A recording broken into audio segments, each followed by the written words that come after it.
A man was talking with his psychiatrist and he said, "My wife finally apologized for the first time ever today." "That's great," responded the psychiatrist. "It sounds like the two of you are making progress. What did she say?" To which the man said, "She said she's sorry she ever married me."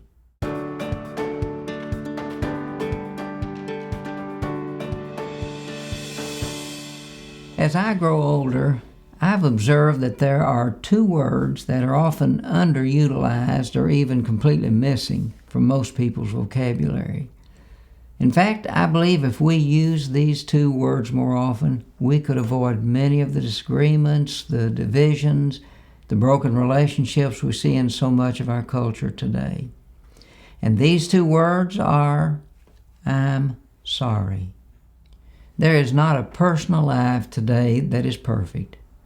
All of us are human, and part of our humanity is that we will make mistakes. We will do things that are hurtful or will harm others. Therefore, we will all be faced with multiple opportunities to say the words, I'm sorry.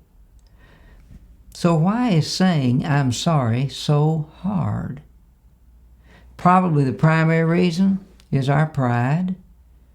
I'm reminded of the parable Jesus told in Luke chapter 18, verses 10 through 14.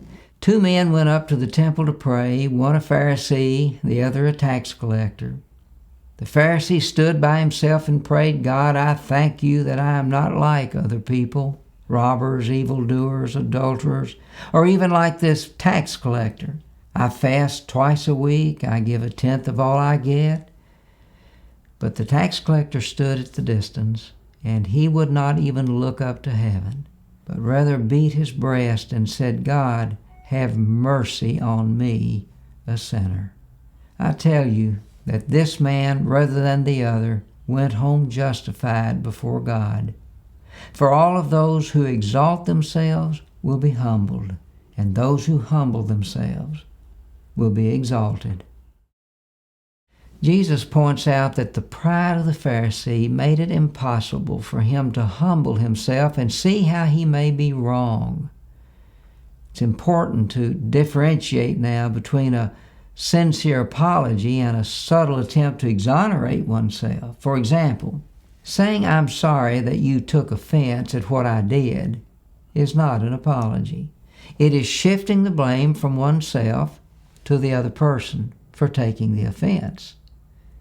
The injured relationship resulting from transferring the blame from ourselves to the other person is merely an attempt to excuse ourselves. Also, instead of saying with absolute sincerity, I'm sorry, and putting a period at the end, we want to add an additional word, and the word is but. How often have we said, I'm sorry, but you took my words out of context, or I'm sorry, but you completely misunderstood my intentions. Benjamin Franklin once said, never ruin an apology with an excuse. The same pride that keeps us from being able to say I'm sorry to others is also the same pride that keeps us from being able to say I'm sorry to God. But the good news is the promise from God found in 1 John 1:9. If we confess our sins, He is faithful and just and will forgive us of our sins and purify us from all unrighteousness. Like anything in life, the more we practice, the easier things become. The more we are able to humble ourselves and say, I'm sorry, the more we will see disagreements diminish, divisions bridged, and relationships restored. As sure as the sun will rise, all of us will most likely do something this week that will hurt others.